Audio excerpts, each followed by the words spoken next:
बात करेंगे कर्नाटक चुनाव के बारे में। कर्नाटक में जो इलेक्शन चल रहा है वो वाकई इंटरेस्टिंग है कई मायनों में। जब पिछली बार हम पोल करने गए थे तो हमें कुछ चीजें पता थी। पहली बात, जैसे कि इस पूरे पॉलिटिकल अप्रोच को लेकर के जो हमारे पास था, हम साउथ में पहली बार जा रहे हैं, वहाँ कास्ट नहीं होगा, वहाँ पे डेवलपमेंट के बारे में बात होगा, वहाँ पे हिंदू मुस्लिम एजेंडे के तहत वो सारी बातें नहीं होंगी क्योंकि वहाँ तो विकास है। लेकिन ऐसा कुछ नहीं था।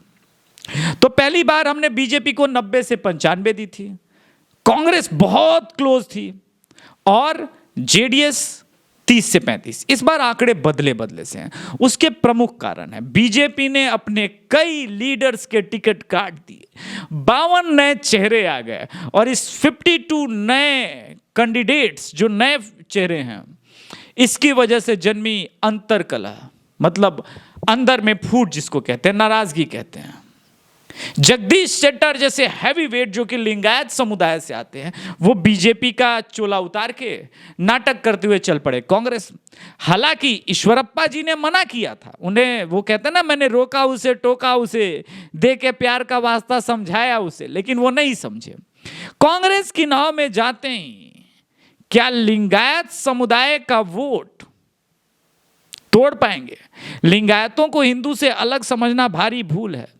लिंगायतों को राष्ट्र प्रेमी, नेशनलिस्ट नहीं है, यह भी समझना भारी भूल होगी। और जो नेशनलिस्ट है वो किसी के आने जाने से उसे कोई फर्क पड़ता है या नहीं पड़ता है, ये तो हम ओपिनियन पोल में रिफ्लेक्ट कर ही ना देंगे हैं।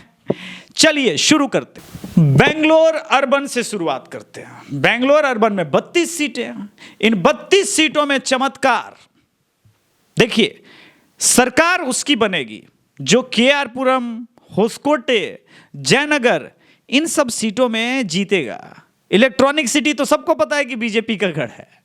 जयनगर क्यों मैंने बात की, क्योंकि पिछली बार इलेक्शन में जब जेडीएस और कांग्रेस हार गए थे तो बीजेपी हारी वहां पे। केआरपुरम क्यों? केआरपुरम में एक नेता बदले और उन्होंने बीजेपी का दामन थामा और बाईपोल जीत गया। केआरपुरम परंपरागत रूप से बीजेपी की नहीं है, यही हाल होसकोटे का है। इसीलिए मैंने कहा। लेकिन अभी ओपिनियन पोल की बात, तो इन 32 सीटों में जो आंकड़ा है वो आपके सामने ये रहा। इन 32 सीटों में बीजेपी 16 सीटें, कांग्रेस 13 सीटें और जेडीएस 1 सीटें। यानी बेंगलोर अर्बन बीजेपी के साथ दिख रहा है थोड़ा बहुत मेजॉरिटी। हालांकि मेरा यह मानना था कि अगर बीजेपी इतना ही अच्छा परफॉर्म करना चाहती, देखिए 2008 में परिसीमन हुआ था, उसके बाद चीजें बदल गई, तो टेक्निकली अगर बीजेपी अपने टॉप फॉर्म में रहे या फिर 2019 के इलेक्शन को हम देखें तो बीजेपी को 22-23 सीट जीतने चाहिए थे। लेकिन खैर 17 सीटें, यह भी एक बेंगलोर अर्बन के लिए बीजेपी अगर जीत जाती है तो हिस्टोरिक होगा। 16 में कोई डाउट नहीं है, 16 मिनिमम, 17 पे एक थोड़ा सा फाइट है लेकिन उसे एज में हमने बीजेपी को डाल दिया। अब बात करेंगे कल्याण कर्नाटक। हाँ, कल्याण कर्नाटक जो कि बीजेपी के लिए टफ है और टफ बनता जा रहा है। लगातार बीजेपी के लिए हालात वहां पे खराब हो रहे हैं। 40 सीटें, इन 40 सीटों में बीजेपी 15, कांग्रेस 21। खेल बदल गया ना? जो पहला हमने अर्बन में दिखाया उससे एकदम उल्टा कल्याण कर्नाटक। बीजेपी 15, कांग्रेस 21 और जेडीएस 1 सीट। यानी आप देखिए कि जेडीएस अगर अर्बन में 3 सीट जीत रही है और 1 सीट यहां पे, इसका मतलब जेडीएस 4 सीट। तो कल्याण कर्नाटक में जो इलाके जो हमारी टीम ने विजिट किए वो बीदर घूमा, बीदर, कलबुर्गी, रायचूर, यदगिर, विजयनगरा और कोप्पाल। अब बात करते हैं old Mysore. Technically old Mysore न बीजेपी का हमें दिखा न कांग्रेस का।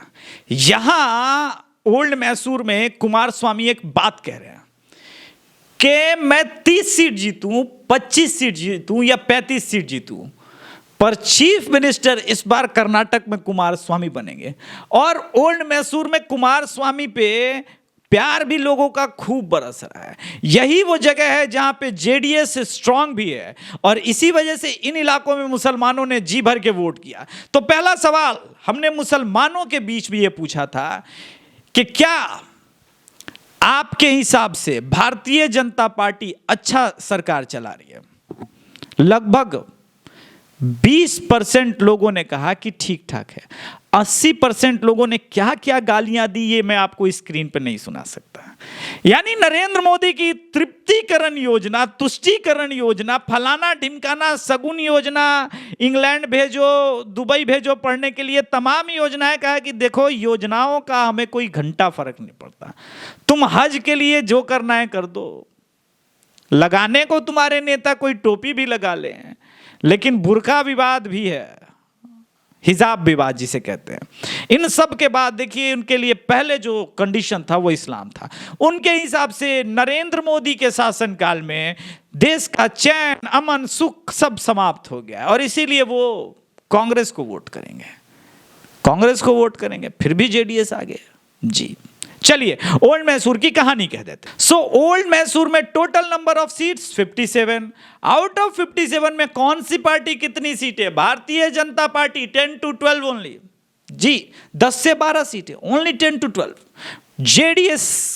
JDS 22 to 25 and Congress 19 to 22। ये जो आंकड़ा है आता है कि कांग्रेस जेडीएस के गढ़ में क्या कर रही है, मेरे अंगने में तुम्हारा क्या काम है। इसका मतलब यह है कि कर्नाटक का इस एरिया तक का मूड साफ है। लेकिन खैर इस एरिया से हम लोग आगे बढ़े, उसके बाद हम गए टुमकुर, चित्रदुर्गा। हालांकि टुमकुर अलग एरिया में आता है इसी एरिया में, लेकिन उसे हमने हटा दिया। अब जो चित्रदुर्गा दावनगिरी वाला एरिया वो अलग एरिया है। सेंट्रल कर्नाटक, चित्रदुर्गा, शिमोगा, दावनगिरी सब इसी एरिया में आते हैं। 26 सीटें हैं और इन 26 में पलड़ा जो है टेक्निकली बीजेपी का यहीं से भारी शुरू होता है। पहली बार जो हमें लगा बीजेपी कुछ जबरदस्त कर रही है। यस, बीजेपी यहां पे 26 में से जीत सकती है 14 सीटें, अच्छा नंबर है। Out of 26, 14 seats Bharatiya Janata party, 10 seats 10 to 12 actually Congress, 0 to 1 JDS. अब आते हैं हम उत्तर कन्नड़ा दक्षिण कन्नड़ा, 19 सीटें हैं। हमने इसको उत्तर कन्नड़ा दक्षिण कन्नड़ा समझा, कोस्टल समझा, आप समझ लीजिए। Out of 19 BJP may gate 16 seat. Solid batting by Bharatiya Janata party. यही वो इलाका है जिसे हमें देखने के बाद लगा यार बीजेपी, मीडिया कुछ कह रही है कि बीजेपी हार रही है, लेकिन इन सब एरिया को देखने के बाद लगा नहीं, बीजेपी जबरदस्त परफॉर्म कर रही है। वो नाराजगी एक तरफ, शटार कहीं भी चले जाए, लेकिन वोट शेयर में बीजेपी इतना पीछे तो नहीं है। तो फिर ये मीडिया क्यों कह रही है? चलिए हम टोटल कंक्लूजन के बारे में पहुंचेंगे। बट आउट ऑफ 19 सीट्स उत्तर कन्नड़ा दक्षिण कन्नड़ा में, out of 19 seats BJP may gate 16 seat, Congress 0 to 3। मैंने 16 कहा और यहां पे 0 to, मतलब उन 3 सीट पे भी बीजेपी अच्छा फाइट कर रही है। ग्रेट। अब बात करते हैं उन इलाकों के बारे में जहां हमारा दिमाग सबसे ज्यादा खपाना पड़ा, जहां पे सैंपल साइज हमने सबसे ज्यादा रिसीव किया। बेलगावी, हुबली, धारवाड़, हावेरी, गडग, ये वो इलाके हैं जिसे आप कित्तूर कर्नाटक कहते हैं। यहां पे 50 सीट्स हैं। Out of 50 seats BJP may gate 32 to 33 seats. In fact 31, 32, 33 ऐसा आप समझ ले, तो हमने 32, 33 कर लिया है। BJP may gate 32, 33, Congress may gate 15 to 19 and JDS absolutely 0। That mean out of 224 seats BJP may get 95 to 101 seats। ये तो एबीपी न्यूज की बेइज्जती कर दी हमारी टीम ने, सी वोटर की बेइज्जती हो गई, क्योंकि 95 to 101 seat if BJP is getting, that mean Congress will fall short and they will get 85 to 93 seats. 85 से 93 सीटें, 85 to 93 seats. That mean close to close fight. But JDS, Kumaraswamy जो कह रहे हैं वो हो रहा है हमारे सर्वे के अनुसार। अगर वो बार्गेन करने में कामयाब हुए तो इसका मतलब ये होगा कि उनकी सरकार बनने से रोकना मुश्किल है। जेडीएस में गेट 25 to 30 सीट्स। अब इसको कंक्लूड करते हैं कुछ सवालों के हिसाब से। आपने ग्राउंड रिपोर्ट में हमारे सवाल सुने हैं, लेकिन एक स्पेसिफिक सवाल हमने जिस कम्युनिटी से पूछा उसका नाम था, जो सबसे हैवी वेट कम्युनिटी है, लिंगायत। लिंगायत कम्युनिटी विजेंद्रा के साथ खड़ी है, बीएस येदुरप्पा के साथ खड़ी है, नरेंद्र मोदी के साथ खड़ी है। तो वहीं अर्बन जो वोकलिंग है, वो अर्बन और रूरल, इसको दो भाग में उनकी कम्युनिटी को बांट लीजिए, किसान वर्ग और दूसरों को शहरी वर्ग के बीच में बांट लीजिए। और उनके बीच जब हम गए तो नरेंद्र मोदी ईमानदार हैं, बुमई में कुछ कमियां जरूर है, पर कर्नाटका में बीजेपी फिर भी फेवरेबल है, ये अर्बन। वहीं गांव में चले जाइए तो जेडीएस जेडीएस जेडीएस, कुछ सुनना नहीं है, कुछ नहीं सुनना है। Congress, Muslim votes are solid, stand with Congress. Dalit votes divided है, पर फिर भी बहुत बड़ा दलितों का चंक वोट गांव में कांग्रेस को मिल रहा है। दैट मीन बीजेपी ने अपना फोकस तोड़ा है यहां पे दलितों से।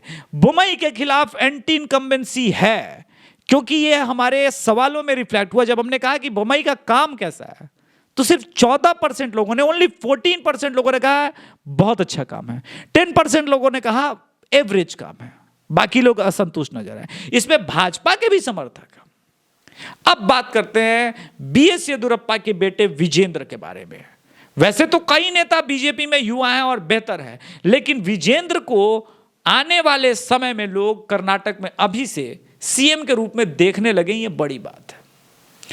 प्रताप सिम्हा सुपर एमपी है, सुपर डायनेमिक यंग लीडर है, बात उनके बारे में भी चलती है। आपने हमारे साथ देखा होगा टुमकुर ग्रामीण इलाके से, Tumkur village urban, Tumkur rural area से बीएस गौड़ा जी खड़े थे और उनको टिकट भी मिला। हमने इंटरव्यू भी किया था, आपको याद होगा। उन्होंने कहा है कि बीजेपी 125 सीटें जीतेगी। पर मैं आज आपको बताता हूं, इन तमाम ओपिनियन पोल में सबसे बड़ा फैक्टर जो है वो नरेंद्र मोदी है। अगर नरेंद्र मोदी यहां से, जो नाराजगी है टिकट बंटवारे के बाद, जो नए 52 कैंडिडेट्स हैं, उसके अलावा जिनके टिकट कट गए वो नाराज है, अगर उनको मनाने में कामयाब हो गए, माइक्रो मैनेजमेंट ठीक हुआ, तो बीजेपी इस 101 या 95 to 101 जो है, ये मे गेट 112 ऑल्सो, अप स्विंग हो सकता है। कांग्रेस के लिए चांसेस अच्छे तब होंगे जब डीके शिव कुमार, शायद 14 या 15 ऐसी सीटें हैं जो चाहते हैं कि कांग्रेस हार जाए, और यही वो प्रॉब्लम है। अगर डीके शिव कुमार सही में खड़े हो गए सिद्धरमैया के साथ, सारे प्रॉब्लम सॉर्ट आउट हो गए, तो कांग्रेस कैन बी जेडीएस के साथ मिलकर वो सरकार बना ले। But still Congress is not gaining momentum. Congress के पास 100 सीट जाने का अभी भी कोई फॉर्मूला नहीं है। नॉर्थ इंडिया के फिलहाल जितने सर्वे एजेंसी है, मुझे पता नहीं वो कौन सा माल फूक के सर्वे किए हैं, but still BJP certainly single largest party. ये लड़ाई अभी भी 2018 के इलेक्शन को ही रिफ्लेक्ट करती है। हम एग्जिट पोल में बात करेंगे और कोशिश करेंगे एक और लाइव वाला, हम आपको जब लाइव में आएंगे तो एक और ओपिनियन पोल कर लें, लेकिन एग्जिट पोल में हम सीट बाय सीटों का विश्लेषण करेंगे। तब तक के लिए जय श्री राम। अगर आप हमें सपोर्ट करना चाहते हैं, और भी स्टेट में आप देखते हैं कि अभिषेक तिवारी शो सही ग्राउंड रिपोर्टिंग करते हैं, तो अभिषेक तिवारी शो की टीम को सपोर्ट कीजिए। सपोर्ट करने के लिए आप ज्वाइन बटन ले सकते हैं, चैनल को सब्सक्राइब कर सकते हैं, या जो स्क्रीन पे नंबर फ्लैश हो रहा है, पेटीएम, गूगल पे, फोन पे के द्वारा हमें सपोर्ट कर सकते हैं। जय Shri Ram. Thank you so much.